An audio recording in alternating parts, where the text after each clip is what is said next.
ભુજની શ્રમજીવી વસાહતે જીતેલ અનોખી રાહ। વાત પાણીની હોય ત્યારે ભલભલાનું પાણી મપાઈ જતું હોય છે, પરંતુ ભુજના નવા રેલવે સ્ટેશન વિસ્તારમાં આવેલ આ બાપા દયાળુ નગરના રહેવાસીઓએ તો જાતે જ પાણી બતાવીને પોતાની પાણીની સમસ્યા દૂર કરી છે। રહેવાસીઓએ સ્વૈચ્છિક સંસ્થાની મદદથી બનાવેલ પાણીની ટંકીનું લોકાર્પણ નગરપતિ દેવરાજભાઈ ગઢવી અને કારોબારી ચેરમેન જગદીશભાઈ ગોરે કર્યું હતું। પાણીની સમસ્યા કેવી રીતે હલ થઈ, સાંભળીએ ફાતમાબેન જત પાસેથી। મારું નામ ફાતમાબેન છે। આ પાંજરાપર તળાવડીમાં અમે બાજુમાં રહીએ છીએ ને પાણીનું વર્ષોથી અમે તકલીફ જ હતી, ક્યાં પાણી મળતું ના હતું। રેલવે કને અમે જઈએ તો અમારા પાસેથી ઠામડા ઘટી લેતા હતા। પછી અમે બધા બેનું ગ્રુપ બનાવ્યા છે, બચત રહીએ છીએ, એમાં બધા સલાહ સૂચન આપીને અને એસએસ ભાઈ અમે સલાહ આપી, પછી ઓનંદ શાળાવાળા ભાઈ આવ્યા અને એના સામે અમે વાતરા થઈ, પછી પાણીનું અમારું થોડુંક પ્રોબ્લેમ સોલ્વ કર્યો। હવે ડાકી ના થઈ છે ને હવે આગળ જવાની અમારી ઈચ્છા છે, કુવા બનાવવાની, તળાવ સાફ કરાવવાની, બધું।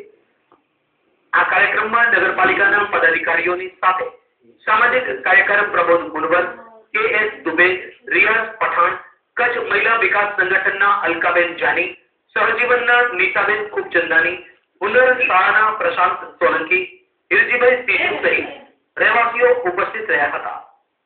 આ પ્રસંગે સ્થાનિક રહેવાસી જુસફ દલે પોતાનો પ્રતિભાવ આપતા જણાવ્યું હતું કે અમને પાણી માટે જે તકલીફ હતી તે અમે કર્યો છે પાંજરાપર તળાવડીના સાથે બાપા દયાળુ નગર, અને પાણીનો ઘણો પ્રોબ્લેમ હતો અમને, એટલે અમે અત્યારે ટાંકી બેસાડી છે અને ટાંકી પછી હવે અમારો કુવાનો પ્લાન છે। ત્યાં તળાવ છે, તળાવમાં પાણી બહુ ખરાબ ભરાય છે, એની હવે ફિનિશિંગની હાલે છે। એમાં અમારી જે સમિતિ છે, જે સમિતિ મારફતે કરે છે, એમાં અમને ઉનર શાળાનો સાથ સરકાર છે અને સહયોગ પણ મળી રહે છે। અને બાકીના જે અત્યારે નગરપાલિકાના મેન આગેવાનો આવ્યા હતા દેવરાજભાઈ ગઢવીને, એને સાથે રાખી અમારા કાઉન્સિલર છે જગદીશભાઈ ગોર, એને સાથે રાખીને એને સરકારથી અમે જે કામ કરીએ છીએ એને આગળ વધશું। વધતા જતા ભુજના વિકાસના કારણે પાણીની સમસ્યા રોજિંદી બની ગઈ છે, ત્યારે કચ્છ ન્યૂઝનો એ પ્રયાસ છે કે રોજિંદી પાણીની સમસ્યા હલ કરવા ભુજની શ્રમજીવી વસાહતના રહેવાસીઓએ કરેલ પ્રયત્નો આપના સુધી પહોંચાડવાનો। આ પ્રસંગે સહજીવન સંસ્થા વતી પ્રતિભાવ આપતા વિશ્રામ વાઘેલા।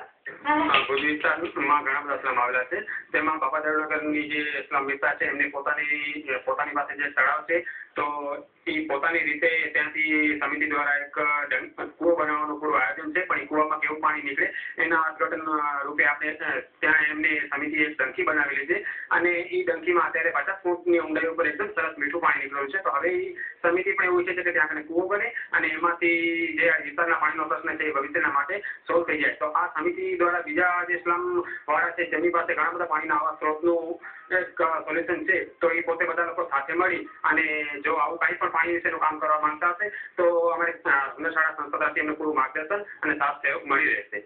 દર્શક મિત્રો, રોજિંદી સમસ્યાના નિરાકરણ માટે માત્ર તંત્ર ઉપર આધારિત રહેવાને બદલે સમસ્યાનો હલ શોધવા જાતે પ્રયત્ન કરનાર બાપા દયાળુ નગરના શ્રમજીવી પરિવારોને અભિનંદન। દબાણ હટાવવાના